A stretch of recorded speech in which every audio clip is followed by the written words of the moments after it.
Pernah kepikiran nggak sih gimana ceritanya sebuah berita bisa mendadak ada di mana-mana, serentak gitu?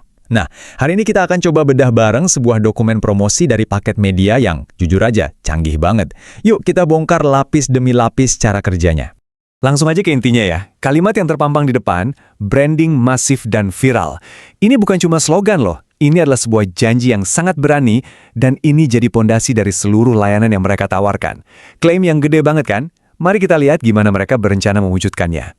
Tentu saja ini langsung bikin kita bertanya-tanya. Di era di mana informasi itu bejibun tumpah ruah, gimana ceritanya satu layanan bisa menjamin sesuatu jadi viral? Ini klaim yang perlu pembuktian. Nah, untuk memahaminya, kita harus kupas satu persatu komponen yang mereka tawarkan. Oke, jawaban pertama ternyata ada pada skala operasi mereka. Ini bukan sekedar beberapa publikasi yang tersebar di sana-sini, tapi sebuah bisa dibilang mesin media yang terkoordinasi dengan sangat rapi. Coba kita lihat, seberapa besar sih mesin ini? Dan inilah angka kuncinya. Publikasi di lebih dari 30 media berita nasional. Tapi yang paling penting itu bukan cuma jumlahnya, tapi satu kata ini, serentak. Coba deh Anda bayangin. Apa dampaknya kalau satu pesan yang sama muncul di puluhan platform berita di waktu yang hampir bersamaan? Kekuatannya di situ. Nah, yang menarik dari gambar ini adalah visualisasinya. Ini bukan sekedar angka di atas kertas, tapi beneran dinding logo dari puluhan media.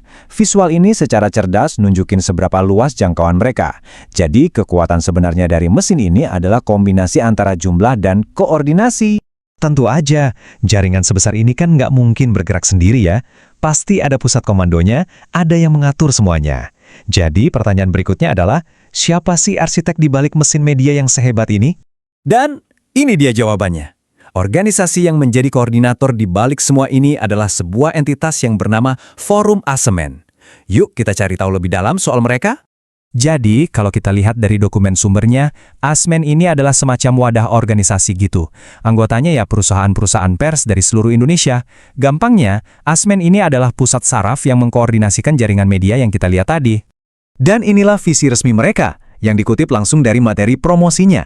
Pernyataan ini penting loh, karena ini memberikan kita konteks tentang citra apa yang ingin mereka bangun dan tampilkan ke publik dan calon klien mereka. Oke, kita udah punya dua komponen utama nih. Jaringan media yang luas, dan organisasi yang mengaturnya. Tapi, pertanyaan selanjutnya, konten apa yang mereka distribusikan? Datanya dari mana? Apa sih bahan bakar yang menggerakkan mesin ini? Nah, ternyata kontennya itu nggak dibuat secara acak.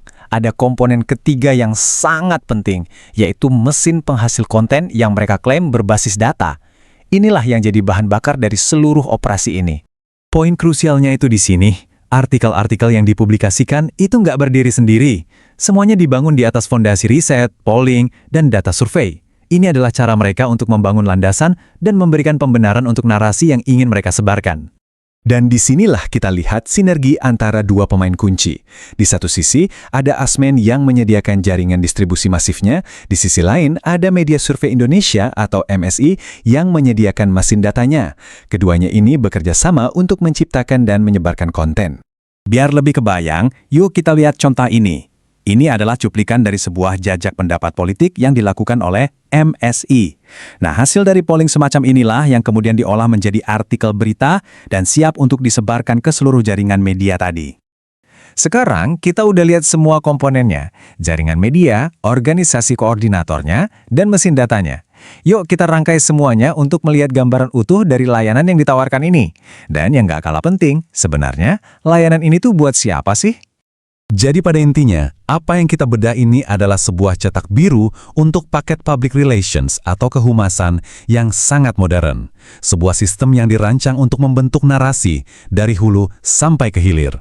Dan inilah daftar klien yang mereka sasar. Ini diambil langsung dari dokumen mereka.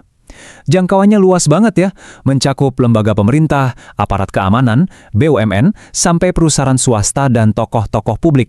Jadi, alur kerja lengkapnya itu begini, langkah demi langkah.